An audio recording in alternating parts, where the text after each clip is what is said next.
Hi everyone! Welcome sa ating video for today. Gusto mo bang malaman kung paano kumita on affiliate marketing on TikTok? Well, kung gusto mong malaman, tapusin mo ang video na to. Number 1, choose the right product. Authenticity is a key. Kailangan pumili ka lang ng product na kung saan naniniwala ka at kung sa tingin mo ay align ito sa iyong pagkatao at sa iyong brand.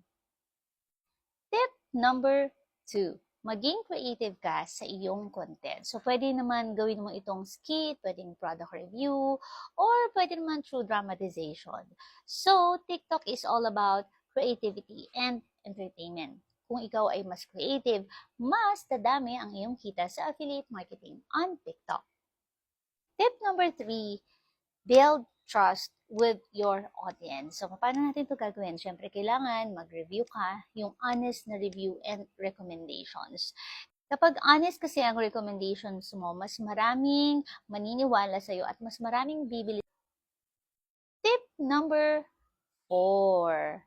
So, kailangan din natin na i-utilize yung mga features na nasa TikTok. Ano-ano nga ba ito? Ito yung mga hashtags, yung mga music, yung mga effects. So, kailangan utilize mo lahat yon para mas maging maganda yung video mo at yung mga content mo. Tip number 5, kailangan mong matrack ng iyong performance. So, authenticity and consistency is very important. So, i-check mo lang naman yung tracking performance mo sa TikTok para malaman mo kung ano pa yung mga dapat mong i-improve. Sana nakatulong ang mga tips na to para sa mga gustong kumita sa affiliate marketing on TikTok. Happy sharing!